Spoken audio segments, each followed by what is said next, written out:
Webster Tarpley, who bravely spent several weeks in Libya a little over a month ago and reported to us live under the peaceful kinetic military bombardment that's killed thousands and thousands of people. But I'm politically correct. It is peaceful and non-military because they said so. Now it's confirmed al-Qaeda are the leaders. Headline, NATO hands terrorists who killed U.S. troops control over Libya. Al-Qaeda gets new home as rebels seize Tripoli. What is the stratagem here? What's the latest that Webster Tarpley has? He also reported to me that one of his colleagues, Dr. Franklin Lamb, shot in Tripoli by NATO al-Qaeda peace activist. Webster Tarpley, tell us more about the peace that's reportedly killed thousands in the last 24 hours. Well, what we're dealing with here is a carefully, cynically planned military operation by the NATO High Command, with the U.S. playing a very, very important role in it. Don't listen to anything to the contrary. It is called Operation-Mermaid-Dawn, and in the middle of that, you've also got something called Operation-Mermaid or Operation Siren. Similar terms coming maybe from the French, but this is a military operation, and it's basically this.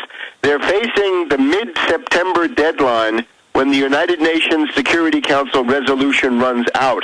And without that resolution, it's very hard for Italy and Canada and a bunch of smaller NATO countries to play a role. And since the main bases have to be in Italy because of the geography, there's a hysterical attempt in NATO to put an end to this. Now, what they've done is, first of all, carpet bombing. Instead of...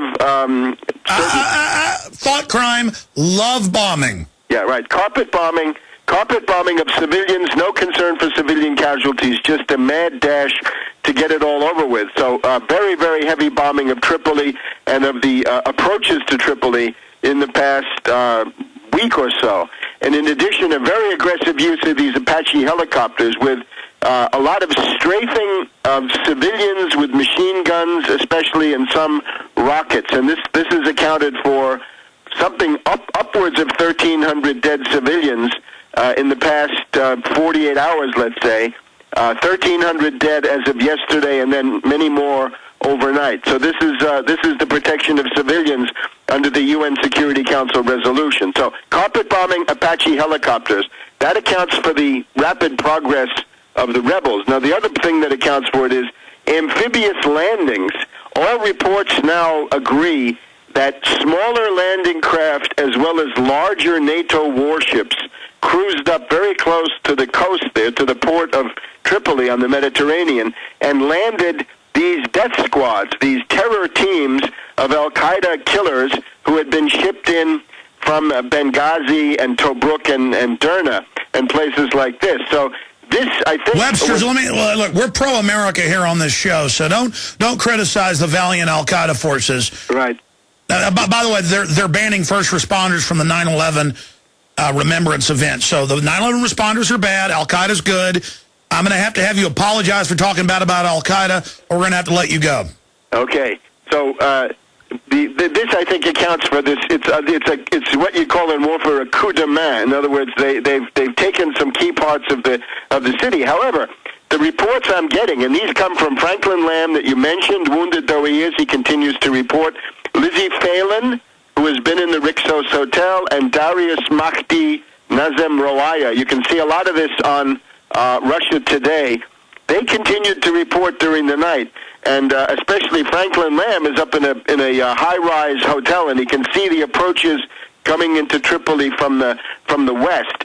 So what we've got is reports of a counterattack being organized by the Gaddafi forces, starting from the Gaddafi compound, with heavy fighting going on there, tanks under Gaddafi and his supporters moving towards Green Square. We're even told that the rebels have lost control, at least temporarily, did lose control of Green Square when a column of Gaddafi forces went through there. The counterattack seems to be under the command of Khamis Gaddafi, Khamis. That's the one son who has not been captured. 3 other sons captured, 1 son killed months ago. The other thing we have is from Franklin Lamb, in his vantage point in this high-rise hotel. He says that he saw a convoy of 25 pro-Gaddafi military trucks going towards the center of the city. So this, I don't think, is over. And there's some indications that there was actually a strategy. I would say the Gaddafi forces were taken by surprise by the amphibious landings. This maybe accounts for why they didn't use their anti-ship missiles, which they are known to have. By the way, my sources say U.S., NATO, and private contractors were inserted 2 days ago from the sea. It's probably not just the valiant al-Qaeda people. Yes, well, the report that I have, if you look at Tarpley.net, I've got the report is that from Maison that the al-Qaeda fighters from Benghazi that were landed by NATO were under the control of NATO officers, so European officers, which reproduces the eternal pattern of the colonial army, just what the Libyans had thought that they'd gotten rid of. So heavy fighting, I think, goes on. There is a humanitarian emergency. In particular, I would mention that the people in this Rixos hotel, the international reporters, these are international reporters who are basically anti-NATO. They don't agree with the CIA line. And that would be Makhdi Darius Nazem Rawaya that you can see on Russia Today. Franklin Lamb is in a different hotel, and Thierry Maison is also still in the city. I would also point out there seems to be danger to the life of Musa Ibrahim, who is the spokesperson of the regime, as well as his wife and his son. The rebels are telling people on YouTube that they're going to exact a terrible fate. Now you can. Well, that's peace too, though. Killing women and children. You know, that's what the good guys do. Right. You're not going to criticize torture on this show, are you?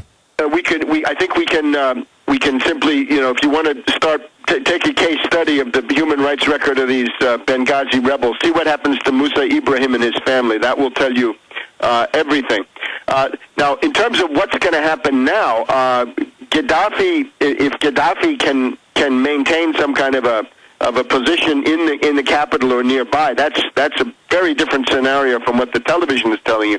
If Gaddafi is decisively defeated in the Tripoli area, he would probably be well advised to take the example of Mubarak and go to some friendly place and perhaps lay low for a while and wait for the inevitable civil war among these thieves, because these are thieves who are going to fall out. You can already see... Oh, they've been constantly killing each other and calling in airstrikes on each other. That's admitted. Exactly. So that would be this Khalifa Hifter. The top CIA guy is Khalifa Hifter. But, of course, he lived in Virginia. He lived here between the Pentagon and the CIA for 20 years. And there are going to be factional differences between him and, say, a bunch of guys like the ones who in Darna, who had been fighting the U.S. in Iraq and Afghanistan. I don't see how they're going to get along very well. You've also got Jalil, who is the presentable face, and Jabril.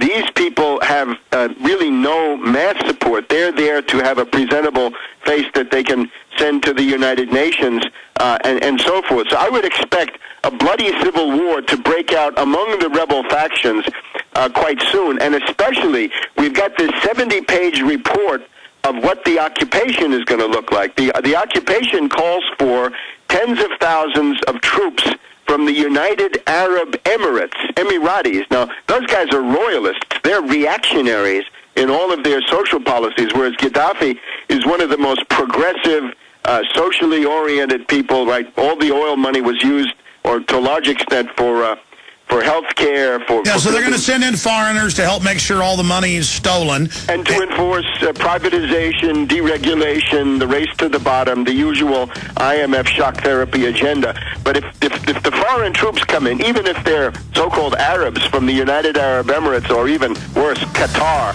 the people there in Doha, that will lead to a civil war, I think, in short order. So my advice is... stay there. So basically, absolute humanitarian disaster in the name of stopping one.